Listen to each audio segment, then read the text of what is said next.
where we've been talking about you getting on Gridiron Unfiltered for a long time. So I'm glad that we're making it happen. And you are proficient in the AFC West, and you know a lot about what's going on out in that division. And we're going to discuss, with kicking off our first ever division series, a look inside the AFC West heading into the 2025 season. And as we dive deep into this division, it's kind of loaded. I'm not going to lie. It's loaded, especially with, Broncos and the Chiefs being the forefront. But you can't really count out what's happening with the Chargers. The Raiders are still starting to build up now with the addition of Pete Carroll coming into Las Vegas. So I'll start with you.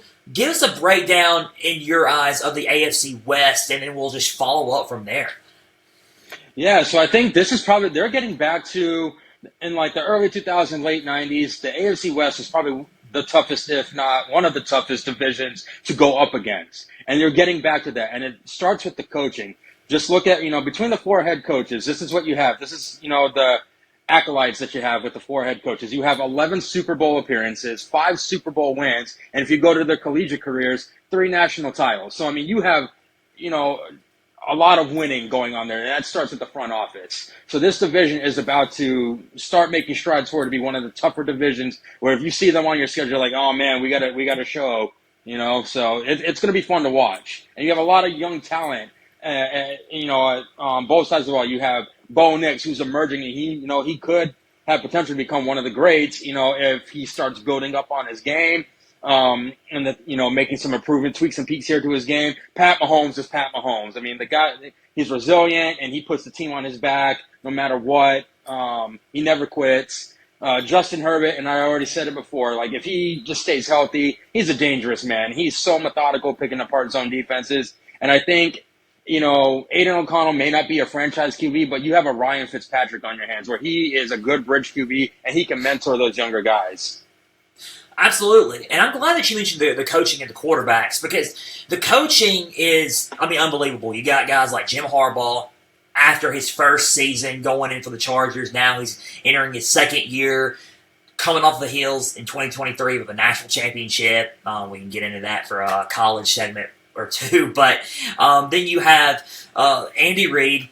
There's nothing to really say about Andy Reid. He's the best head coach in the NFL right now. Currently, he's got a lot of rings. He's the winningest coach in the league right now. Currently active. You have Sean Payton, who in Denver is, Super Bowl champion with the Saints, but he's honestly turning everything around in Denver right now. Adding Bo Nix, who a lot of people thought, okay, like, is he the weakest one out of the class? But it has turned out to be probably one of the strongest rookies out of that class, and finished, I think he was the top 3 in Rookie of the Year for Offensive Rookie of the Year in the NFL. You got a lot of guys in there. Then obviously you mentioned Patrick Mahomes. Patrick Mahomes is Patrick Mahomes. He is the most dynamic quarterback in the league, best quarterback in the National Football League. But then the Raiders' QB situation is interesting to me when you look in terms of Aiden O'Connell. Yeah, he's a good bridge quarterback, but you also think, that with Pete Carroll, the hire going into Las Vegas, you wonder, who is he going to actually bring in as a quarterback for the Raiders? Obviously, the Matthew Stafford thing didn't work out. He's going back to the Rams.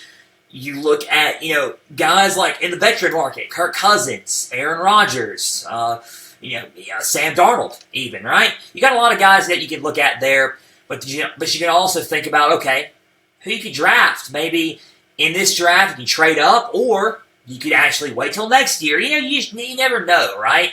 So the quarterback situation for the Raiders is interesting to me, and see what Pete Carroll's going to do.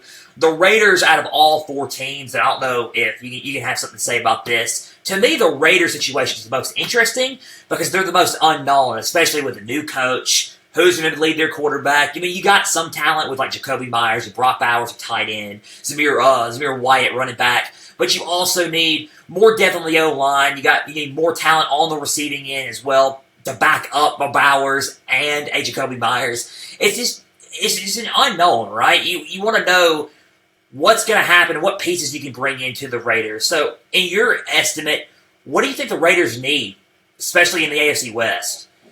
Well, they, while other teams have a hill to climb, the Raiders have a mountain to climb. Yeah.